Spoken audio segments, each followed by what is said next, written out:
Hi, my name is Blake LeVine. I am a bipolar expert and author of the book Being Bipolar. Today I'm going to talk about how you or someone you love that is facing this mental illness can figure out ways to improve your life. In the beginning, I want to share about what I went through and how I ended up being able to learn how to master bipolar disorder.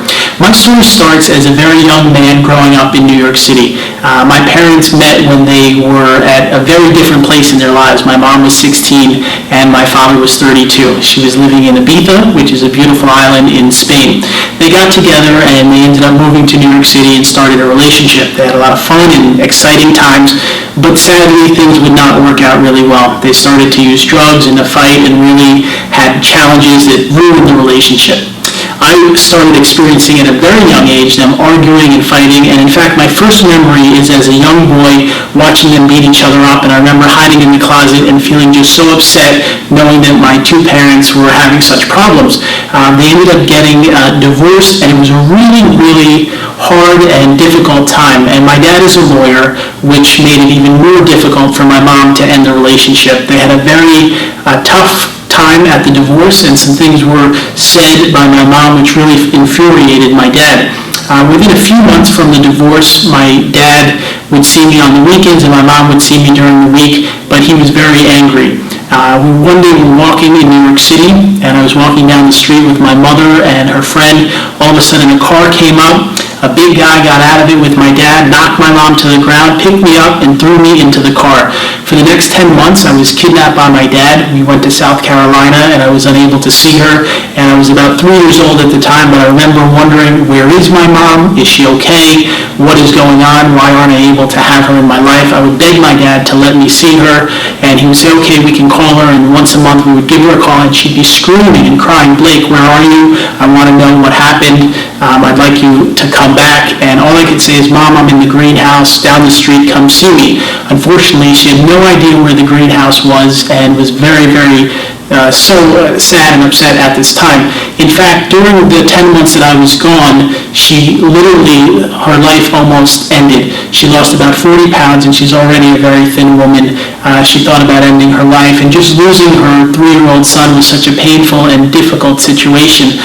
Towards the end of that 10-month time, she had hired a detective and was running out of money, but she still kept the hope alive that one day she would be reunited with her son. As the money was ending, she ended up on one of the last days going to a preschool near where my dad used to work.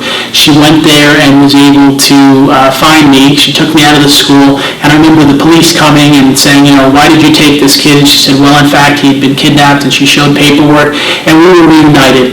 And the good news was, from that point on, my mom and dad decided to work things out. They said there's no reason to be hateful, and even though my dad did something so horrible, it was really not worth any of them, ruining each other's lives. My mom also feared that my dad would hurt her, and this was one of the reasons why she chose to make up with him. And I ended up seeing my dad on the weekend and my mom during the week. Now, as you can imagine, for any young person, going through such trauma and challenges at such an early age really, played a big impact. Many kids my age were living in a town and they were feeling comfortable and they were starting to learn normal developmental things. They were making friends, they were doing activities, they were in school. I had this feeling of such a high level of insecurity, not knowing if I was normal, feeling as if I was weird, and never really feeling good enough. So what I did to mask all of those emotions and feelings was I started to try to accomplish things. I wanted to have something that I could be doing that would say, hey, he's successful at this, so it makes up for all the things that I lack.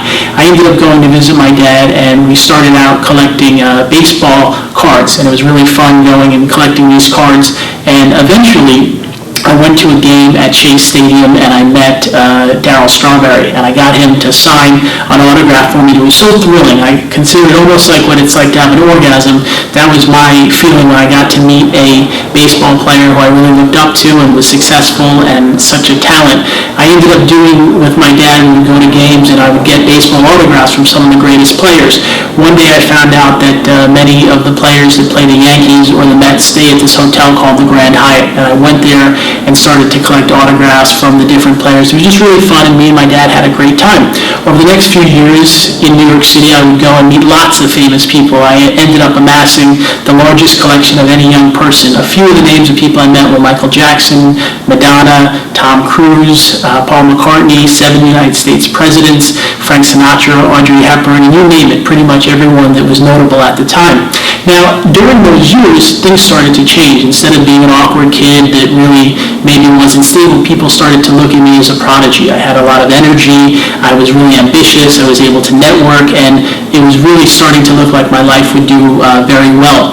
In fact, I started to get media attention, sharing about the stories and experiences meeting different famous people. I appeared on Entertainment Tonight and CNN and The Maury Povich Show and a lot of other places talking about these experiences.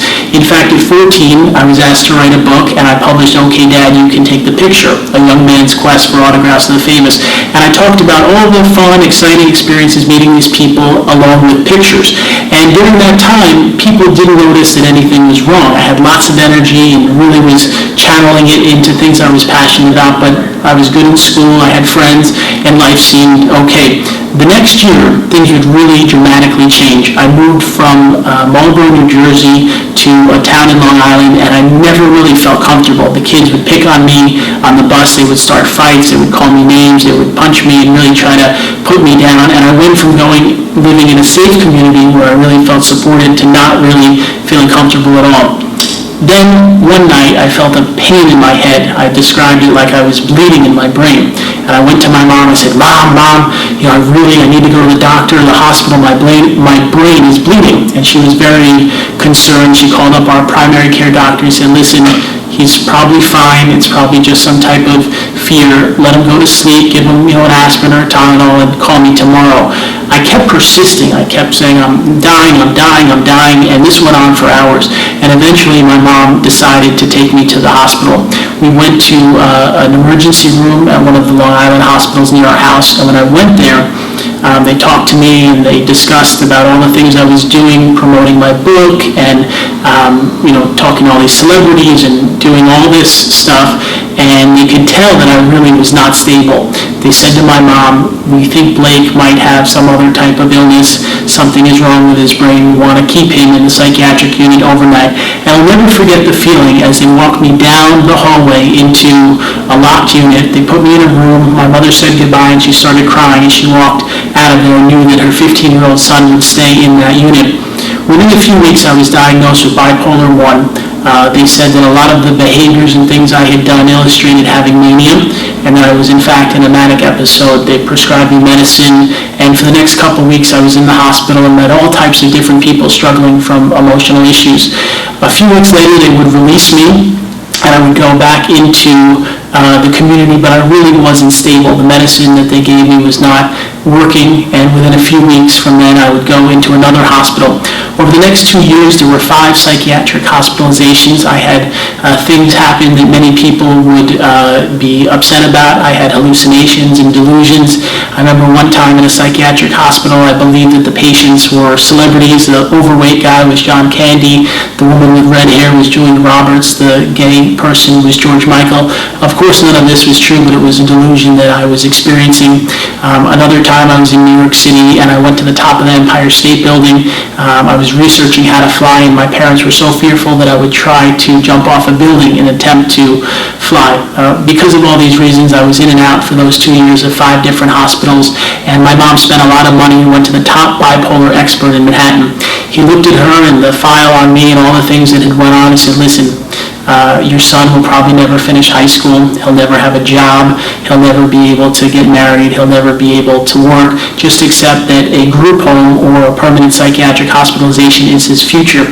Now my mother, who had lost me to a kidnapping as a young child, wasn't going to accept that her son, who had done so much and had been doing so well in his life, that my time in life, living as a successful person was over. She continued to do whatever she could, reading every single book and article and all the things that were out there that discuss and educate about bipolar disorder. She found a psychiatrist who she spoke with, and the woman whose name is Dr. Amy Corrine said, listen, I do think there is a chance that Blake LeVine could, build himself back up, and with the proper medicine and taking a slow and steady approach, he could one day, be able to live a successful life. She found a medicine at the time which was new called Zyprexa and Depakote, and that's the combination she put me on. Within a few weeks, my thinking became calm, and I realized that I really had almost lost everything in my life. I knew how hard it was to be in and out of hospitals and to, lose my freedom. I prayed to God, even though I wasn't so religious before that, and I asked for a second chance. I decided to take small and slow steps to rebuild my life, and I said to myself, maybe one day I could go out and accomplish the things that I had thought about before becoming sick. I ended up going to a special school provided by the city, and I started to get back, and I ended up finishing high school. I applied to college and was able to go to college and finish. In fact, I was able to go to graduate school and get my master's degree in social work, and I started working with other people facing emotional issues. I'm so happy to say that since then I've also been married, and for the last number of years, 10 years I've been with my wife. We've been married for 7. We have a 4-year-old daughter who's doing amazing and is the most beautiful and special girl that you could ever imagine, and we have another child on the way due in a couple months. So what I want to share with you, and the reason I talk about my personal story, is I want you to know there is hope, and if someone you love, whether it's a family member or a friend or even yourself, have bipolar disorder, it doesn't mean that it's the end.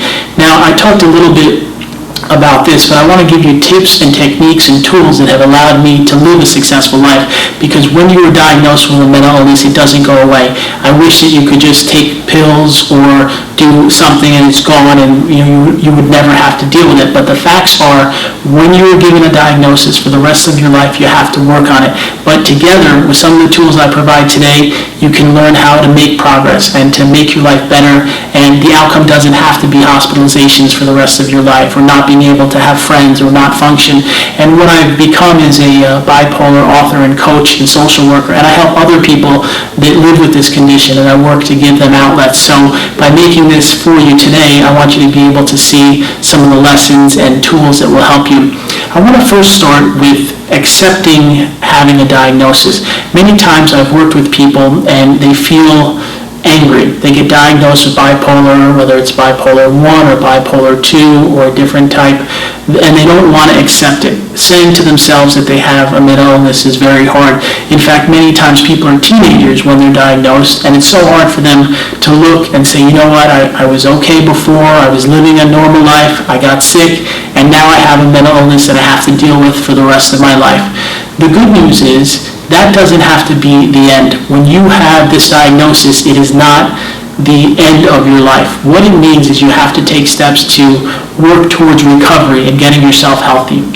Now, by accepting it, what you're doing is allowing yourself to take proactive steps. When you have a psychiatrist, which is always recommended, they can work with medication to help you and to give you something that will balance your brain. Often what happens for those of us with bipolar disorder is we are not in balance. When we go towards mania, we can do things like spending lots of money, not sleeping for days at a time, gambling well beyond our means. If we're a man or a woman that's usually cautious with sexual partners, we might end up having sex with tons of people.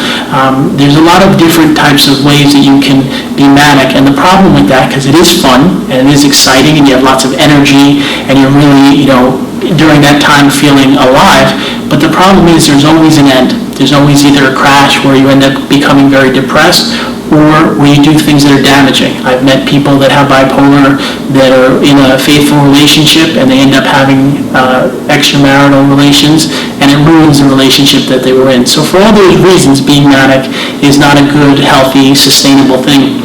On the other side, there's depression. Now, what happens with that is people end up losing interest in the things they're passionate about. It might be being with their friends or going to their job or school, or being able to get out of bed.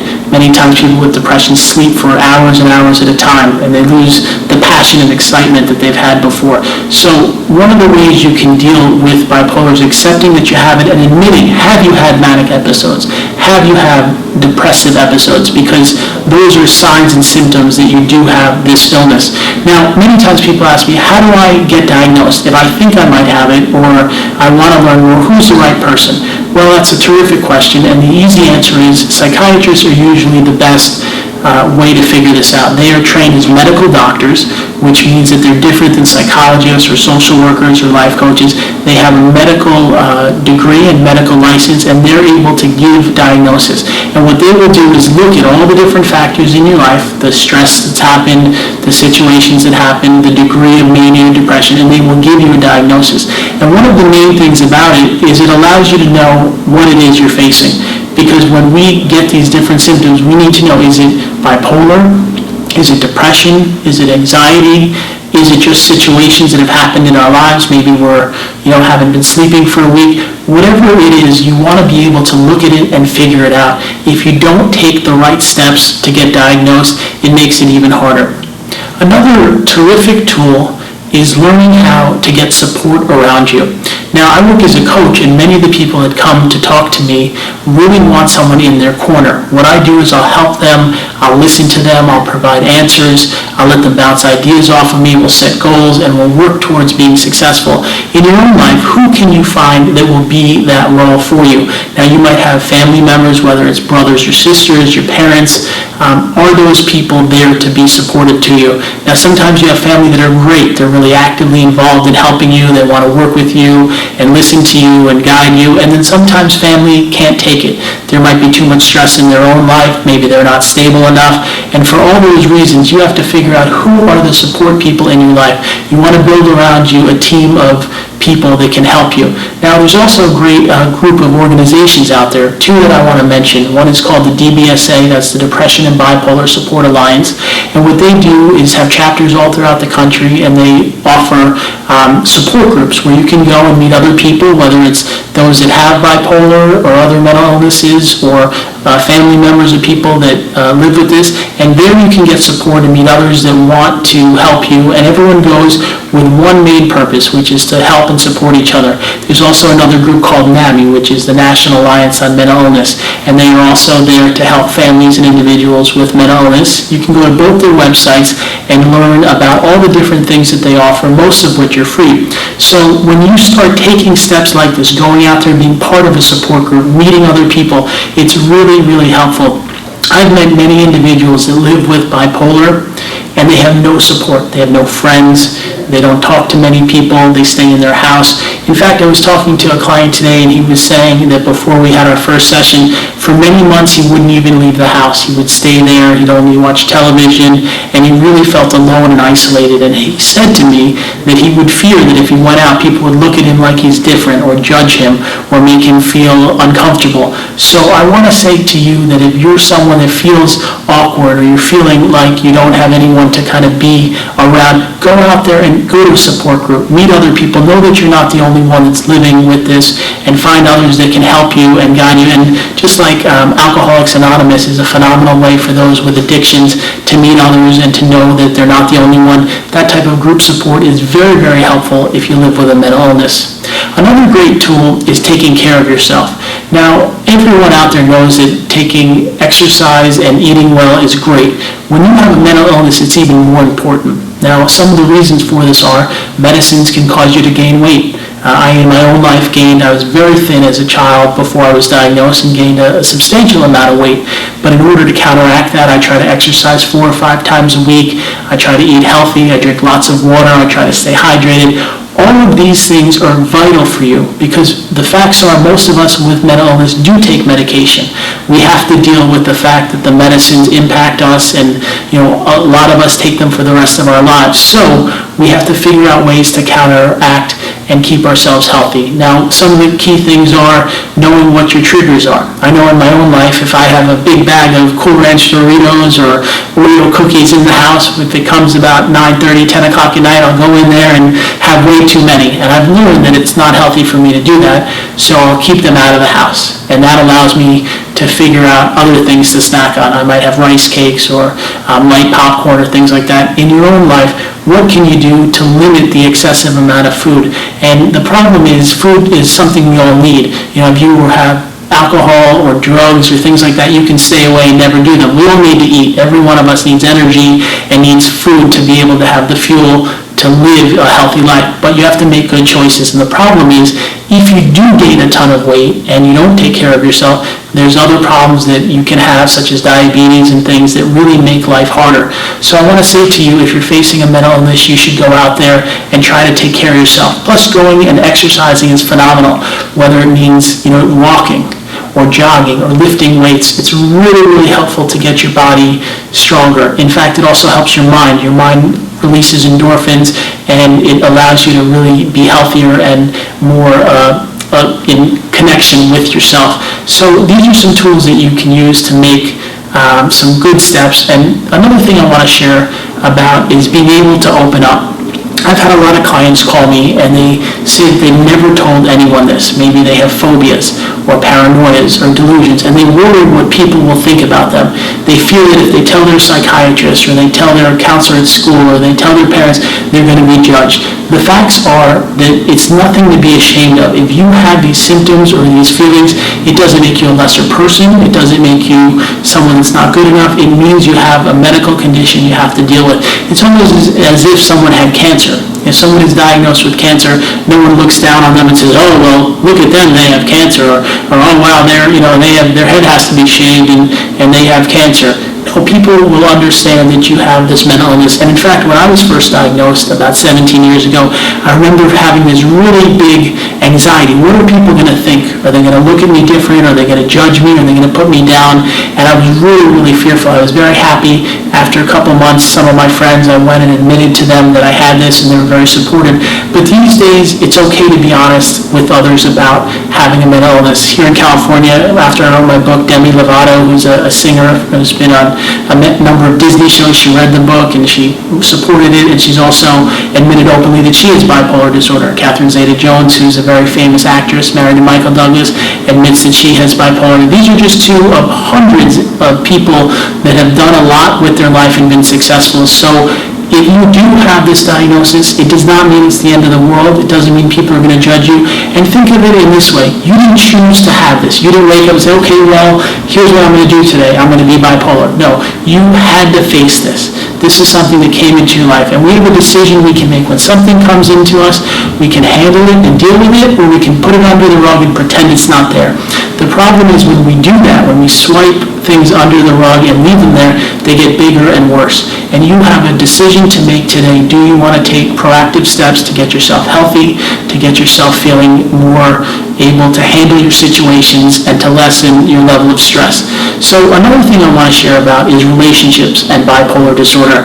One of the most common questions I get is, can I have a boyfriend, a girlfriend, or a husband or wife if I have bipolar disorder? Well, one of the first things I want to share is in the Alcoholics Anonymous program, they talk about you getting sober and being healthy for a decent amount of time before you start a relationship. And I believe the reason they do that is they want you to be able to handle your own life before you start getting involved with someone else in a relationship. What you can do in order to have good relationships is get yourself healthy, get on a stable medicine, be in therapy, work on yourself, be able to feel good about who you are. In my own life, I was healthy for about a year. I ended up meeting a girl at a party and we started dating. I remember feeling so nervous and wondering, what if I tell her that I'm bipolar? Is she going to judge me? Will she end the relationship? And I actually waited 3 months. We were dating for a while before I actually admitted to her that I had bipolar. And I was so nervous and I was thinking, what is she going to say? And is this going to be the end? And is she going to be mad that I waited? And I will never forget her response. She looked at me and she said, "Blake, you're a nice person. You treat me really well. We have a lot of fun together. I don't care that you have bipolar. You're just as normal as anyone else out there, and it doesn't matter to me. And literally from that, I felt so alive and so happy, and we ended up dating for a couple of years. We broke up, and we're still friends today. But that first relationship gave me the confidence and the courage to know I could be lovable and I could be in a relationship. I now am married to my wife for many, many years, and we have a great relationship. And in fact, I think we have a better relationship than a lot of people without mental illness because I work at it every day. I do my best to treat her kindly, to do both of our responsibilities, and to be there for each other and support each other. So if you have bipolar, it doesn't mean you can't go out there and date and have a girlfriend or a boyfriend or a husband or a wife, but you have to take steps and get yourself as healthy as possible. And the good news is many people are accepting. They're willing to be with you if you are a good person. And I encourage you, no matter how healthy or stable you are, start thinking about getting yourself stronger so that you one day can put yourself out there and be with other people. And no, you don't have to live your life alone or isolated. And there are ways to, make yourself a little healthier before you go out there and start being with other people. There's another lesson that I learned that is really important, and it's one of the vital things I use in my life, and that's having hope. I remember when I was diagnosed and really not stable and had been in and out of hospitals, and that doctor said to my mom, he's going to be in a hospital or a group home forever.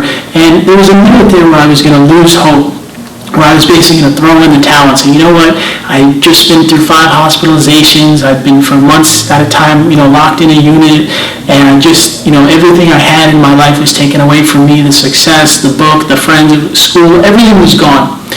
And I made a decision that I was going to have hope. Part of that for me was praying and asking God to help me, but having hope allowed me to say, you know what, maybe things could get better. Maybe things can turn around. And that lesson of hope can be used in your life no matter what you experience or what you go through. When you have hope, you can accomplish things. Now, people say to me, what does hope do? Does hope solve my problems? Does hope solve all the answers? And the answer is no, but here's what it does. When you attempt to do something, and you get something that happens. Maybe you try to accomplish something, but it doesn't work. Or maybe you do something and it fails. Or maybe someone hurts your feelings. By having hope, you can continue. You can keep pressing forward. And many of the most accomplished and successful people in our world, they were able to keep moving forward in their lives. I like to share the story about Thomas Edison, and he created the light bulb. Now, he has failed thousands and thousands of times before he succeeded, and what he did lit the room that I'm in today. So I want to say to you at the end of this section, have hope, and remember that you can keep moving forward, and if you just take the right steps, you can see your life get happier and healthier.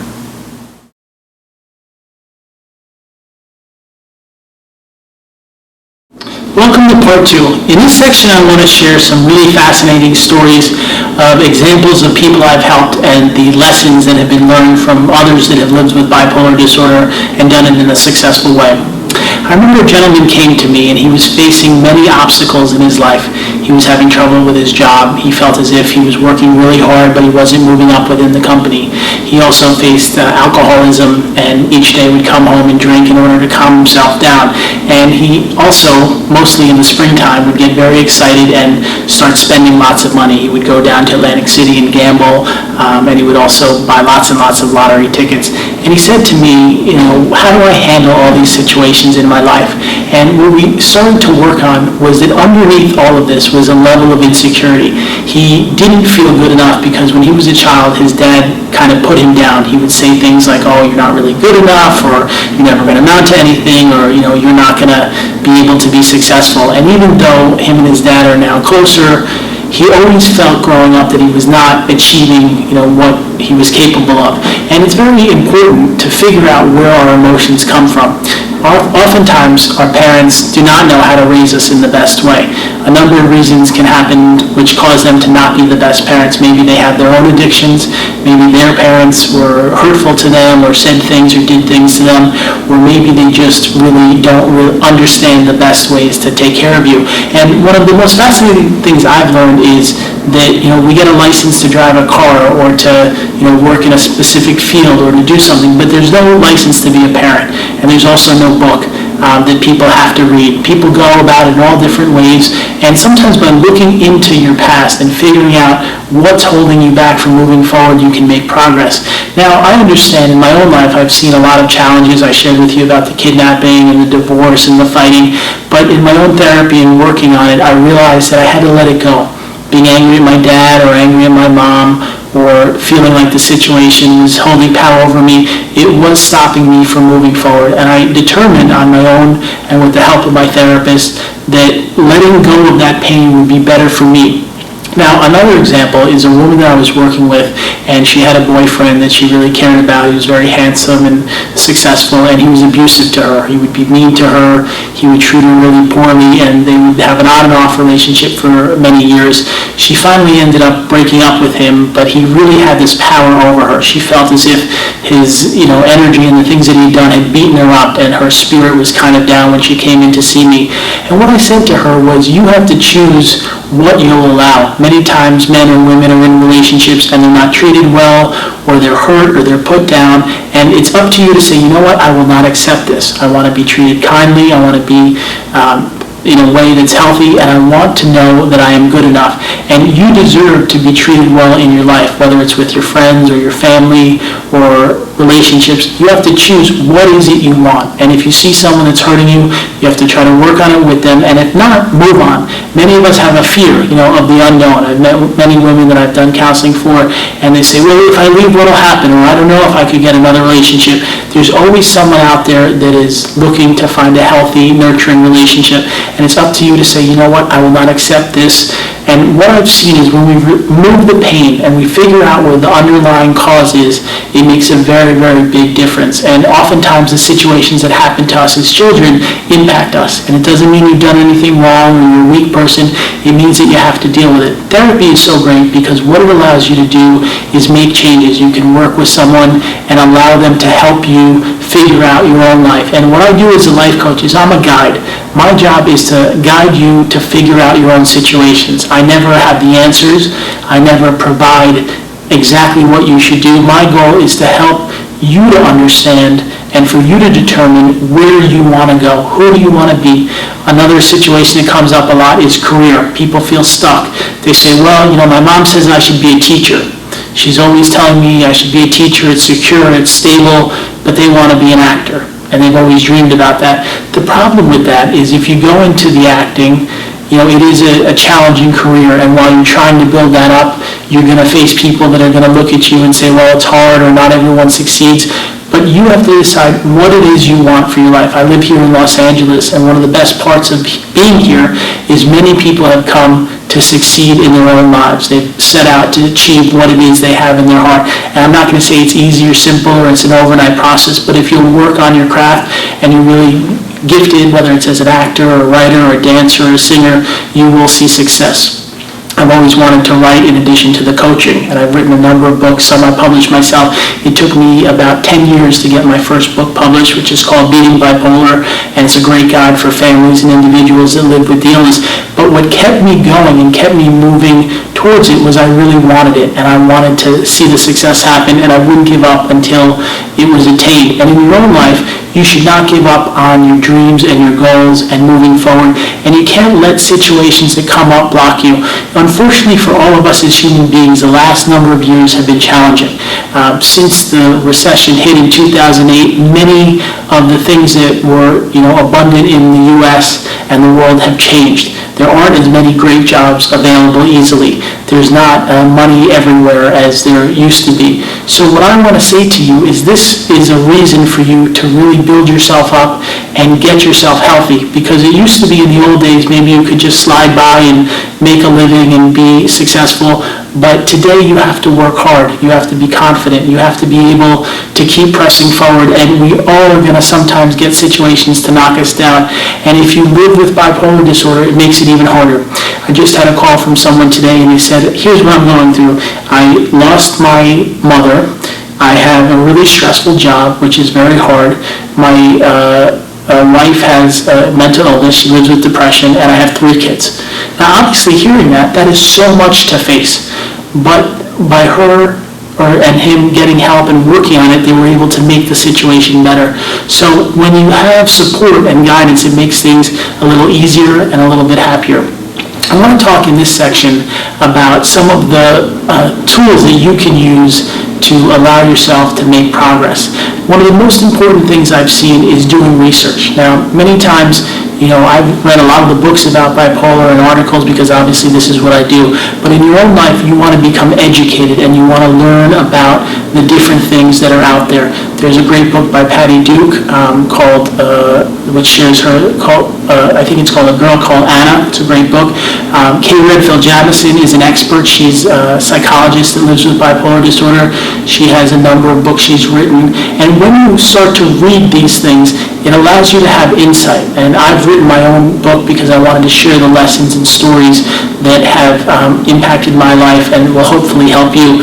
Because when you take the time to learn about what you're facing, it makes it easier. Now, another situation that's important to figure out is how do you manage money? For many of us, having our finances is a very stressful situation. We might have not that much coming in and lots of things like a phone bill or rent or a house payment. If we have children, we have to sometimes pay for school or camp or clothes. There are a lot of things that can be very stressful for almost everyone. When you have a mental illness, it's even tougher. Now, sometimes I think when I work with people, they have to figure out, are they capable of doing it? It doesn't make you a weak person if you cannot manage your finances. Maybe your husband or your wife need to handle it, or your mom or your dad, or you have to outsource to someone like an accountant that can help you. The key thing is admitting what the situation is. If you do have a problem and it's hard to keep balance of your money, get someone to help you. Admit to it that it's not working, because what I've seen is many times people rack up large amounts of debt and have not really handled the situation, and then it becomes a massive level of stress. If you owe $50,000 and you don't have a lot coming in, it's very, very hard to handle it. It's much better to deal with it and say, you know what, I can't deal with all these things. I need to get someone to support me and help me. Another lesson is if you have things that have happened, maybe you have debt, or maybe you have gotten in trouble with the law, start to say to yourself that you are ready to make a change. You don't have to continue going down that road. Life is about choices, and you always can make a choice of what you want to do. If you have $50,000 worth of debt, yes, it's challenging and hard, but there's a number of options. You could go bankrupt, or you could figure out how to slowly pay it off. You could make a plan to make progress in that. But the key thing is to know that any situation that comes up can be handled if you'll take small and steady steps. I remember when I was first getting healthier, I felt like there was so much to do. Before I was sick, I had written a book, I was on TV shows, I had tons of friends, I was in school, I had so much going on. When I got sick and was ready to rebuild, I had to take small steps. I remember many of my friends were really smart and they were going to Columbia and Harvard and all these great colleges, and I had to go to a community college. Now, the good news is eventually I was able to finish there and do well and go to a better graduate school, but I had to accept that I wasn't ready for that high level of pressure and stress. In your own life, what are you ready for? Maybe you can take a job 2 days a week. Maybe you can do dog walking, or maybe work in a store, or do some computer work. Whatever it is, anything that moves you forward is very helpful. And you have to realize it doesn't make you a weak person. If you can't handle working 9 to 5, 5 days a week, that doesn't mean you're a bad person. We all have to look at our lives and our abilities and our talents and figure out what's going to be best for us. Now, many times we feel everyone else is doing something, they're working, and we're not capable of that you're a lesser person. That's not the case at all. And in fact, I've met many people with bipolar that are on disability and are unable to work. And that's okay too if that's something that you need in order to survive and take care of yourself. And a lesson that I learned from someone that was helping me was really, really important. I used to meet different people, and I'd see sometimes how successful they'd become. I have a friend, and he has a company with 200 employees. I have another friend that owns a number of restaurants and makes a huge living. And I remember when I was younger thinking, well, they have more than me, or, I used to know them growing up, and they're so much more successful. And the person told me this very, very key lesson. You don't know what's really going on in their lives. Yes, maybe they have more money, but maybe they're not as happy. or maybe their relationship with their girlfriend or wife is not as good, or maybe they have a lot of anxiety, or maybe they're not fulfilled. So I want to say in your own life, walk your own path. Be your own person. Be true to who you are and what you're meant to do. And I think whatever created us, whether you believe in God or source or whatever is out there, I think they created us to do what we're meant to do. Maybe my job is to help people with bipolar disorder, to write books and educate, and maybe your job is to be a dancer, or maybe your job is to work 2 days a week. Whatever it is, that's okay, but you have to look at it and say, I'm willing to accept who I am. I have to figure out what my strengths and weaknesses are. One of the main ways to do that is to think of what are you good at? What are some of the things that you're able to do either better than other people or that really come easy to you? Maybe you're a good speaker. Maybe you're good with computers. Maybe you're good with being creative. Figure out what your talents are and start to nurture them and work on them. Another great lesson I've learned is to be open to new experiences. Many times when we're hit with a mental illness, we feel like closing down. We don't want to meet new people. We don't want to go into new situations. We feel like we've almost been beaten up because it's so hard to be hospitalized or to, be feeling insecure. But when you start to get yourself healthy and you put yourself out there, you meet new people, and you start to make friends, or you go to a support group, what you're doing is you're allowing your life to get better. And unfortunately what I've seen is there's been a dramatic change in the way people communicate. I remember years ago, my friends and I would talk on the phone every day, or we'd go over each other's houses every day. And these days, even many clients text me and they say, hey, can I call you today, or can I call you tomorrow? People are on Facebook.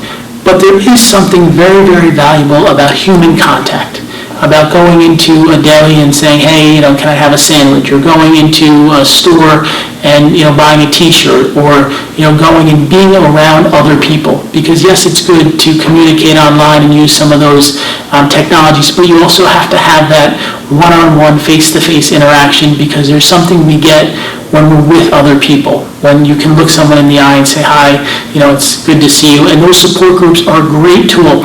Wherever you live, within a 30-mile radius, there is a support group near you. That means, that you can find others that will listen to you and support you, and then know what you're going through. One of the hardest things to live with when you have a mental illness is that you're, alone, that you're not really around others that understand what you're living with. That doesn't have to be the end result for you. If you will go out there and meet other people and interact with them, you will feel so much better. I know myself, I go and do talks at a lot of these different support groups and a lot of locations, and it's such a great feeling being around others, talking about my experiences. There's also many programs that they offer that allow you to share your story. Maybe you can, once you're healthy, help others. There's a great value in being able to get through something and then going on and helping others who are in that situation. And part of why I wrote the book was I remember when I was sitting in the hospital and I was thinking, am I going to get through this?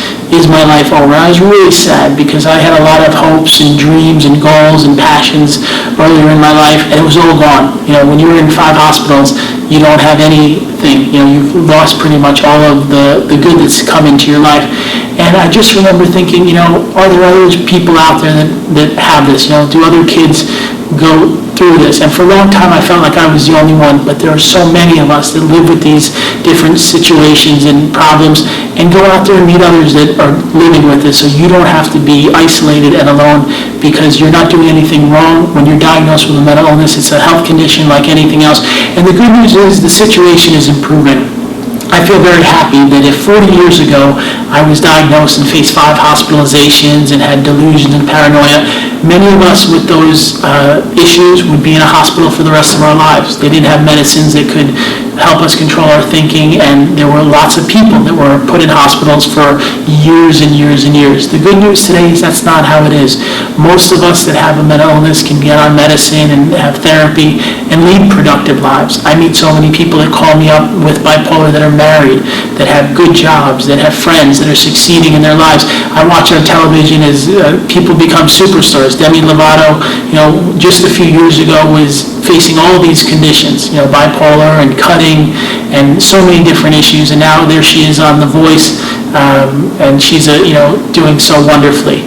And you can in your own life be able to succeed. By the way, I think it's not The Voice, it's actually American Idol. But the point is, she has music out there, she's creating stuff.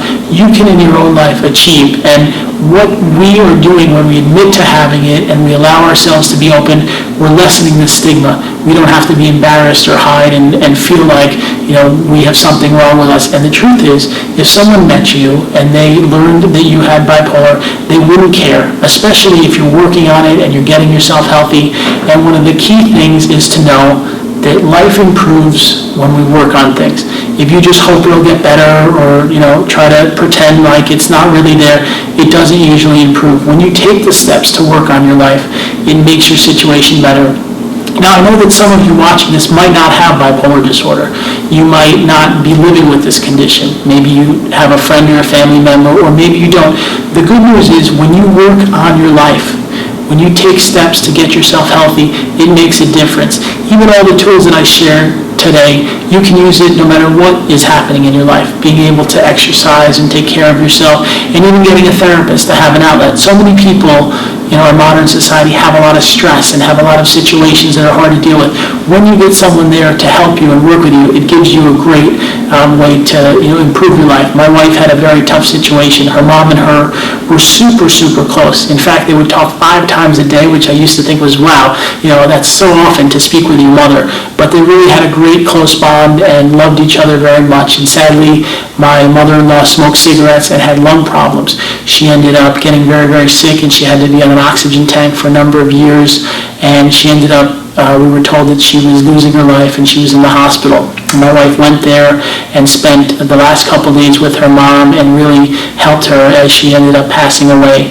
But the key thing I said to my wife is, you don't have a mental illness and you don't have the same thing I do, but you have to work on this. If you just pretend like you're okay and the loss that you're mourning is going to get better, it'll be hard. And we have a child and we have a lot going on. I got her to go to therapy. She started working with someone, and what it did was really, really special. It gave her someone to understand her, to let out all the feelings, and she didn't have to worry. For example, if she were to say to me, I'm feeling horrible, I don't know if I can continue in my life, I'm feeling like giving up, that would be really hard for me as your husband to hear. For a therapist, it's easy. That's what the therapist does for a living. They're able to handle that and work on the situation. So that's just one example of a healthy person that faced a stressful situation and using the benefits of therapy. In your own life, would you benefit from getting help? If you're in a school or in a job, you probably have the ability to find help. Many types of corporations offer through their insurance, you can find a therapist. Or if you're in school, they often have guidance counselors, or colleges have departments where you can find help. And one of the big things I've realized is we have to take steps to handle situations. A very alarming thing has happened in the U.S. in the last number of years. There's been these horrible school shootings.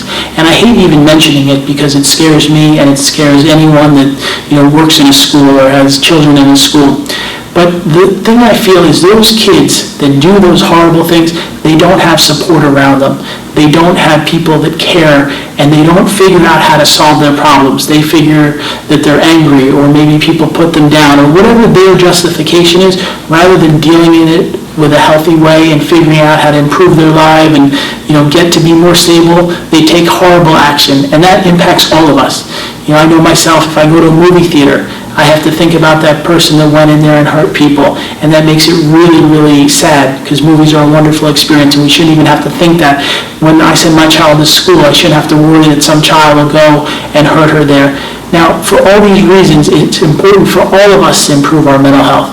No matter where you are in your life, it's important to take steps. If you see a child or someone that's really doing bad, go out there and offer them help. Say, listen, you seem like things are hard. Do you need someone to talk to? Can I help you find, services? Can I help you figure out ways to improve your life? And sadly, this is the reality that we live in, but it impacts all of us, and I encourage you to take positive steps to make life better, because we are one community. It's a big world, but we're all impacted by each other. And when we help those with mental illness or without to make positive changes, we're helping ourselves, because we don't want to be in a society where we can walk around and be, safe and comfortable and not have to worry about these terrible things that have happened. And I think one of the key things too is many times we hear in the news, he hurt someone and he's bipolar, or this person's going to jail and they're bipolar. And we have to know that that's not the only side of the coin. There are a lot of people out there that are doing well in their lives. There's many people that you never hear about that are just going about their lives and being successful. And my wife gave me one of the nicest compliments I've ever heard. She said, Blake, I wouldn't even know you're bipolar if I didn't, know about your background and read your book and have you share all the things that happen. I wouldn't even know. And that's the best gift I can give, to my wife, is that I want to be as healthy as possible. I want to be as normal as possible. I want to be just as good of a husband as anyone else. And there's a key thing that's really helped me in my life. There's been times when things are hard or I have a challenge, and I've always taken this and remembered it in my heart. Bipolar has actually been a very big gift for me, because what it did when I was about 17 is it allowed me to look at all aspects of my life. Before I got diagnosed, I was successful in achieving things, but I really wasn't a great person. I would put people down. I would be kind of difficult. I had an attitude. I had an arrogance. I thought I was better than people, and that was a really bad thing. I wasn't a great person. Once I got diagnosed and I had to look at my life, I started to change who I was. I became nicer and caring, and I started helping other people, and I learned to be someone that's generous and kind to all people. What it's done is allowed me to become a better person and to help others and to learn that I can be the best possible person I am capable of. Another thing I've learned, even in a relationship, I try so hard with my friends and with my wife to be good and to help them and to listen and to minimize fighting. And I now have a child, and I love the fact that she has a great, calm household where we're always having fun and enjoying each other, and we don't yell a lot and have a stressful, tense time. And that's one of the best gifts I can give her, because when I was a child, it was stressful and there was screaming and yelling and fighting, and she has not even experienced that, and hopefully she never will. So what I would say to you is, if you or someone you love faces a mental illness, it can end up making all of your lives better. By looking at ourselves and taking positive steps, we can find our situations improve. We can figure out how to be more alive. We can live in ways that are healthier. Just waking up every day and knowing that I should go out there and do exercise or try to eat well, and have a positive attitude, it helps so much. Another one of the final things I want to share tonight is finding things that encourage you. I am someone that believes that all faiths have value. I'm not here to say that one religion or way of thinking is the only way. I think that many of us, can find different ways to get ourselves to feel alive and be successful. And in my own life, I listen all the time to uplifting, positive things, because what that does is it surrounds me with positivity. It helps me to know that things are good. I have a choice of what I could let in. I could hear negative, nasty, fighting. I could put on the news and hear about all the horrible things, but I choose in my free time to be around things that are encouraging and uplifting and allow me to be happy. And I want to say to you, it's a choice. When you're in your car, you can pick what you listen to. When you're watching television, you can choose what type of programming you watch. When you're even on your computer, there's all different options out there. And when you start making good choices and you surround yourself with good things, you'll see your situation improve. And I want to share one final story. Since I was a young boy, I always wanted to be involved in the arts. I wanted to write books and do documentaries. And I started this project called Rap Therapy, where I'd help foster care kids write hip-hop, song, dance, and art. And it was really fun. I worked with the Salvation Army, and we would work on this, and I would teach them all these different lessons, and they would write song and dance and art about what they went through. And we had this great documentary. We interviewed 50 Cent and Russell Simmons and P. Diddy and Tom Cruise and all these people. And I ended up coming out to California. I was living in New York. And with a lot of positivity and persistence, I set up meetings with CBS and Fox and MTV and ABC. And what I learned was having that positive attitude. And even if someone said they weren't interested or I wasn't able to get a meeting, just pushing forward and having the energy and encouragement to just keep moving towards my dreams, it was allowing me to succeed. And in fact, the documentary is being released this month. You can find it online. And I've learned in my life, when you have that encouragement and hope, you can achieve anything. Even with my book, it took 16 months from when I wrote it for the publisher to publish it. But that positive, just continuing and pressing forward allowed the book to come out and be a bestseller in its category. So I want to say, in your own life, whatever your goals or dreams are, whatever you want to do one day, don't give up and believe in yourself and just keep pressing forward. Take small steps, because many people are here and they want to get to the top and they want to just jump there. They think that they're going to instantly be successful. It very rarely works that way. If you'll just go slowly and steadily, right, and you'll eventually, within a few years, get to where you want to be. And that's one of the best lessons I can share, is you have every possibility, no matter what you've been through, to lead a successful life. Having hope and having encouragement and having faith makes it so much easier, and it'll make you happier. So I want to share that I really thank you so much for watching this video. I also want to give you some information if you'd like to learn more about my work. I have a website called bipolarauthorcoach.com. That's bipolarauthorcoach.com, where you can find out about the coaching that I do. You can also find my book on any website. It's also available in most stores. It's called Beating Bipolar. And please know that you don't have to face this alone. And with the right steps and the right slow and steady mentality, you can overcome bipolar disorder and live a healthy and successful life.